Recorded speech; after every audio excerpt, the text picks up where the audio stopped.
కన్సల్టెంట్‌లో back door job ద్వారా ఎళ్ళే వాళ్ళలో మీరు సక్సెస్ రేట్ చూసినట్లయితే 100కి 95, 90-95% 2-5 లక్షల రూపాయలు సమర్పించుకొని మళ్ళా బ్యాక్‌కొచ్చేస్తున్నారనమాట.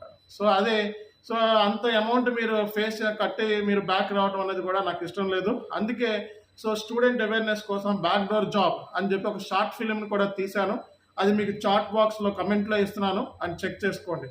ఈ బ్యాక్ డోర్‌కి అమ్ముడైపోయిన ఎవరైతే మేనేజర్స్ ఉన్నారో వాళ్ళందరికీ నేను చెప్పేదేంటంటే, మీరు ఇలా చేయటం మూలంగా ఎవరైతే స్టూడెంట్స్ ఉంటారో నిజంగా సో, ఈ డెడికేటెడ్‌గా హార్డ్ వర్క్ చేసిన స్టూడెంట్స్‌కి ఎంతో మందికి అన్యాయం జరుగుతుంది.